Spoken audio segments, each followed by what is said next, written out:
The new Thinkware U3000. I'm Ben from Safe Drive Solutions, your dashcam specialists. Now, at the beginning of this year, everybody said, I'm waiting to see how the Viofo A139 Pro works. Then, after that one came out, everybody said, hey, I want to see how the Blackvue DR970X performs. 970X came out, everybody said, wait, there's supposed to be a new Thinkware U3000 that comes out. I want to see how that one performs. Well, guess what? Throughout this entire video, we're going to show you how the U3000 performs against the A139 Pro, the DR970X, and the predecessor, the Thinkware U1000. Well, guess what? Stick around. We got a lot to show you. Also, this, by far, is the best parking mode I've ever seen out of any other dash camera. Let's go. Dash cam resolution. The Thinkware U3000 sports an 8.4 megapixel Sony STARVIS II IMX678 image sensor. The rear camera has a 5.14 megapixel Sony STARVIS I image sensor. The front 4K dash camera will actually be supported in 3840 by 2160 at 30 frames per second, or you can change it to 2K 2560 by 1440 at 60 frames per second. You can also go in and actually change the bit rate now on the brand new U3000, which you couldn't do with the predecessor, the U1000. So you actually just go in there right through the menu and you could turn that on or off quite easily. Viewing angle. The Thinkware U3000 has a front viewing angle of 152 degrees and a rear viewing angle of 128 degrees. Dual band Wi-Fi. The Thinkware U3000 supports 2 GHz and 5 GHz Wi-Fi. I recommend using 5 GHz because you can download videos 3 to 4 times quicker when needed to your phone. You can access the videos through the Wi-Fi app on Android or iOS by using the Thinkware Dashcam Link app. SD card capacity. The Thinkware U3000 will support up to a 256 gigabyte micro SD card. And by going by the math, it looks like it would get approximately 12 hours of continuous record time with a 256 gigabyte micro SD card. This is the Thinkware U3000 versus the Viofo A139 Pro. We're going to start with a tunnel test, go into chasing license plates, and then after that, showing you how it performs at night. Enjoy.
Parking mode. Lots of different options here. Radar, smart parking, motion and impact detection, time lapse, and energy saving mode. So let's break it all down. The new radar parking mode with built-in radar is low-powered recording mode that utilizes the U3000's built-in radar to monitor motion with minimal power consumption. This requires you using the hardwiring or OBD-II cable. This allows for longer buffered parking surveillance so you have footage of events leading to an incident. When a motion or impact is detected, the U3000 will save a 20-second video clip, 10 seconds before and 10 seconds after the incident has been detected. Smart parking mode. So this is a new feature. This safety feature prevents heat-related damage by automatically switching the U3000 to a low power mode if the temperature inside the vehicle gets too high during parking mode. In this state, the dash cam records incidents triggered by impacts only until its operating temperature is safe again to resume motion detection or time-lapse parking mode. Motion detection. Motion detection parking mode saves a 20-second video clip after a motion or impact has been detected, 10 seconds before and 10 seconds after the event. Time-lapse.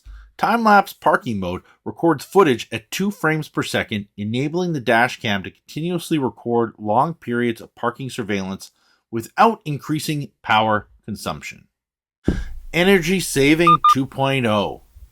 The energy-saving parking mode saves a 20-second video clip only after an impact has been detected, 20 seconds immediately after the event, allowing the U3000 to reduce its power consumption and remain in parking mode for a longer duration.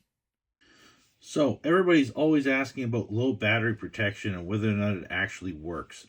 So currently it's in continuous recording mode right now.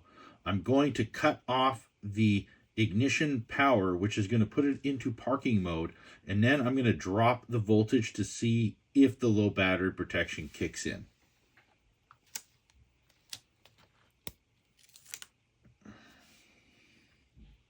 So right there, I've turned the ignition power off on the power supply, and within 30 seconds you're going to hear it saying parking recording will now start. Parking recording will now start.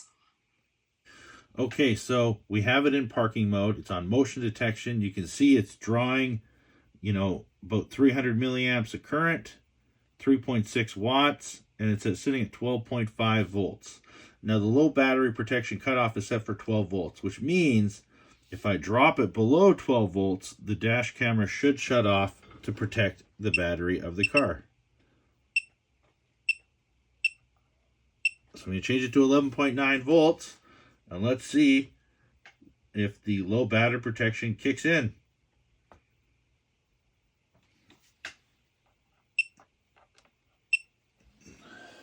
And there you have it. The dash camera shut off after, I'm going to have to verify exactly how long it was, but it shut off at 11.8 volts after, I'm thinking it was about 2 minutes of being below the set voltage.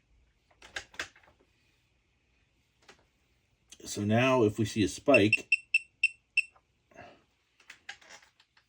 I don't think it'll turn back on because I'm pretty sure we're going to have to see the ignition cycled again in order for it to reset. But there you go. That's how low battery protection works.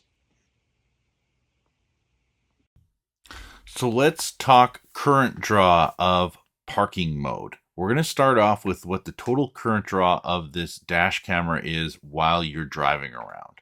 So it's drawing 450 milliamps of current, or 5.6 watts, depending on how you want to look at it. That's not even half an amp of current. Now let's go into the parking mode features. The radar parking mode, and this is what really blows me away.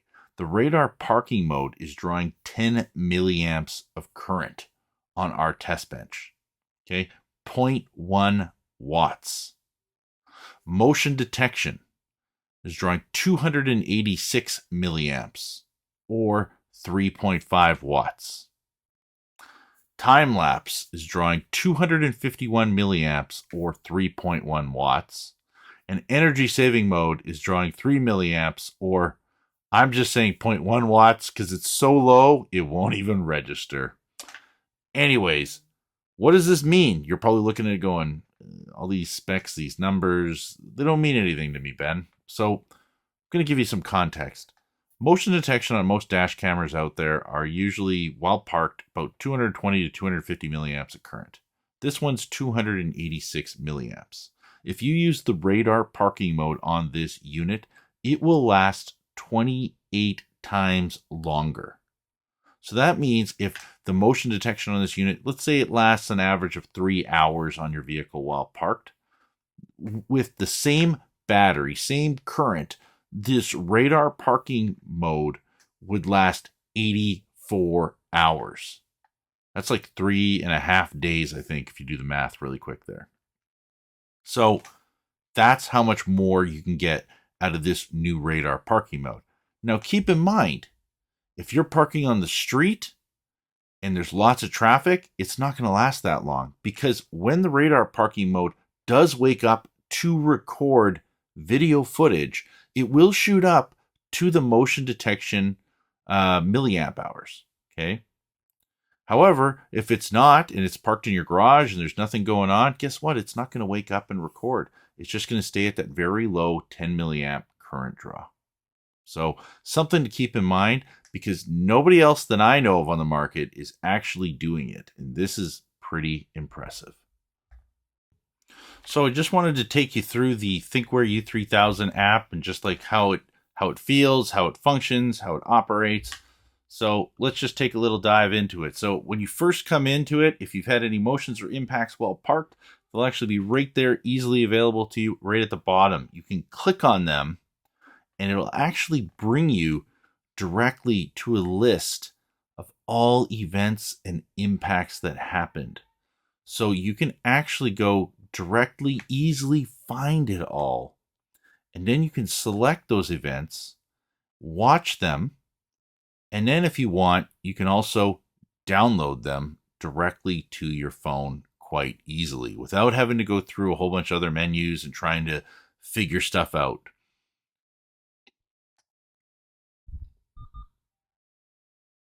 So as you can see right there, it would have been easy for me to just download it. So now we're just going to dive right into the dash cam settings. So let's go into the camera settings. And as you can see, when you go through here, you can actually change the camera to a 2K resolution at 60 frames per second, or leave it at the 4K. Most people are going to leave it at 4K, but if you are really tweaky and you maybe want to play with it, you can. You can also change the bit rate from normal and high. I would probably run a high bit rate because you want to have the best quality possible. We also had super night vision turned on, and that's because we were actually making a bunch of night videos, as you've probably seen throughout the video here. When we go here to the record settings, you can change voice recording on or off. You can actually change the parking mode settings. We can change parking mode waiting time. So you can actually set how long the dash camera waits after you get out of your vehicle to actually enter parking mode. Now, some people might ask, why would you want that? Well, let's say you're walking to your vehicle, like walking to your house, from your vehicle. Maybe you want to have it on for a minute. Maybe, it takes a little while for you to open your garage, get in, or however you want to do it. So it'll actually record in normal recording mode up until that set time. Right? The smart parking mode, as you can see, will only work in motion detection or time-lapse modes. Okay, so that's very important because energy saving and radar are already running and already have the impact only settings built into them. So they're already running very efficient, and we don't really need to worry about that being turned on or off for those settings. You can change your impact sensitivity in parking mode, in motion detection sensitivity. Radar sensitivity can be changed. If you are using like a Thinkware power pack, you can click yes for the use external battery. There's also, as you can see here, you can select what type of vehicle you have. So lots of settings. Go to road safety settings. You can turn on the safety cameras and mobile zone alert. It'll tell you where red light and speed cameras are. If you want to use the driver assistance stuff, you can use that here. If you don't have a vehicle that has that stuff enabled, you can actually turn it on or off. And then when you go to system settings, you can do language English. You can adjust all the different volumes depending on what you want and how loud it is. While in prior generations, you can only have total volume for every setting. So you can actually dial it all in, which is nice.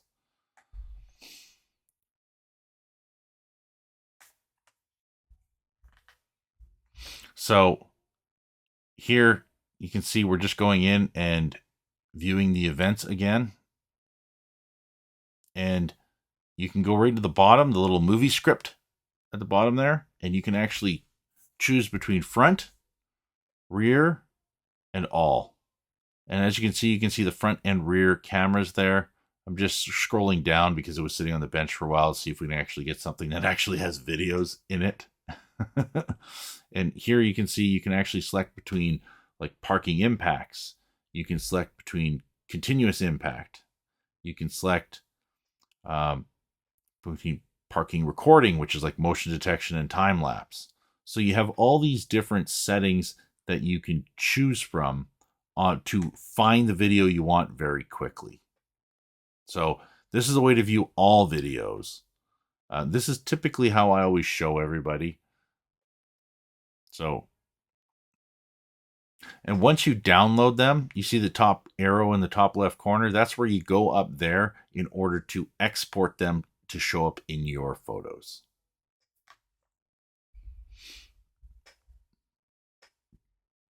But hopefully this is giving you a very good idea of just how the app functions, how it works, and it actually works pretty good. I'm not sure how the Thinkware connected one works yet. I haven't played with that portion yet, but that is something we're going to have to get to down the road. This is the Blackvue DR970X versus the Thinkware U3000. We're going to show you driving through the day and driving through a tunnel. Enjoy.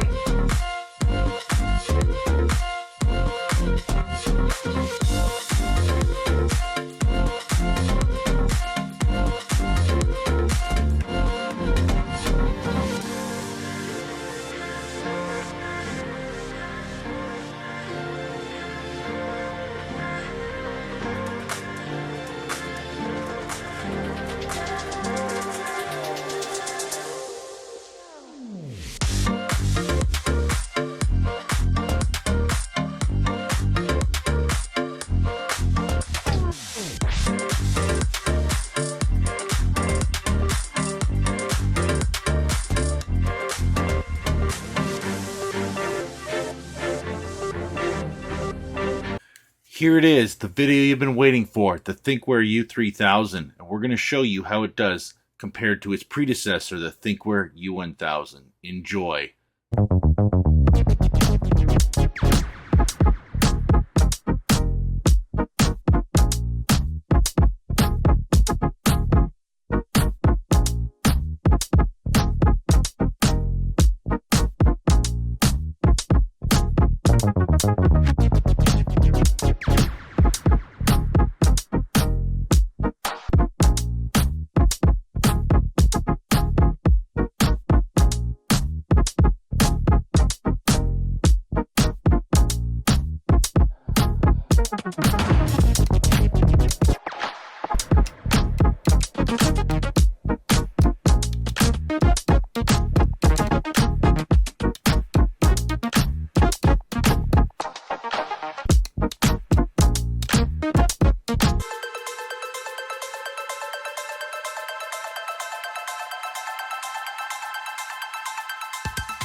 pros and cons and my final thoughts. So, pros, the parking mode is out of this world. Like, it's crazy low current draw, and even the smart parking mode, like, I don't know anyone else who is doing that right now. Maybe someone is, but I think like Thinkware has completely hit it out of the park when it comes to parking mode. If you are worried about something happening to your vehicle while parked and you want the best chance of possibly getting it, this is basically, it doesn't get any better than this. Now, I know there's a big price tag and that might suck, but unfortunately, this is definitely the unit. Now, the cons, one of the cons here that I want to list is the video quality is not like a big bump up from the U1000. Like, it's not like, oh, wow, that was amazing. Like, to be honest, in a lot of the videos, it actually looks the same. It doesn't look any better. So I'm really wondering if Thinkware is going to be upgrading through firmware updates and further dialing it in, because Viofo's A139 Pro, they've done certain firmware updates to try and dial it in and get better video quality through those updates. So I imagine Thinkware is going to try and do something, and because of that, we'll have to wait and see. But I mean, if you are only looking to buy it because of the better video quality, I'm sorry to say, Viofo A139 Pro definitely has the best video quality on the market out of anything I've tested. Nothing, hands down, touches it. But if you're worried about protecting your vehicle while parked, that's, Thinkware's got it, like that's where you want to be. And now, the other thing that kind of disappointed me is they didn't put HDR, high dynamic range, on the Thinkware U3000, because the high dynamic range, when you look at it on on a Viofo or on a system where the HDR is properly implemented, it's really good at picking up license plates at night. It's good at picking up more detail and correcting to various lighting conditions, like when you drive out of a tunnel, because you could see the Viofo A139 Pro coming out of the tunnel, it corrected very quickly.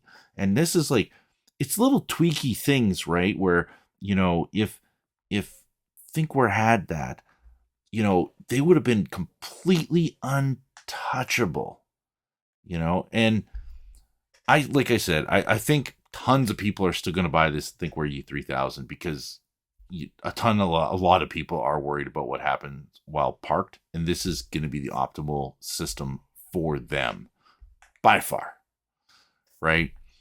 Because the old U1000, you could only get the radar sensor to cover you for the front. You couldn't get it to cover you for the rear, which I thought was a really downside of it. While with this unit here, they've managed to make the current draw even lower than the U1000 with the radar sensor and cover the front and rear, which is completely unreal. So, yeah, I'm really just trying to think here of what else. I mean, realistically, the only thing that I have left to test that is going to have to come up in another video is going to be how the Thinkware Connected operates. But other than that, I mean, I think this is a great unit for parking mode. I think it's good for driving around every day. It's not going to be the video quality of a Viofo A139 Pro. So those people who are hoping for that, unfortunately, got to let you down. It's not going to be doing that. But it is an overall great unit. So if you have any questions, leave them down below. Don't forget to like and subscribe. Thanks again.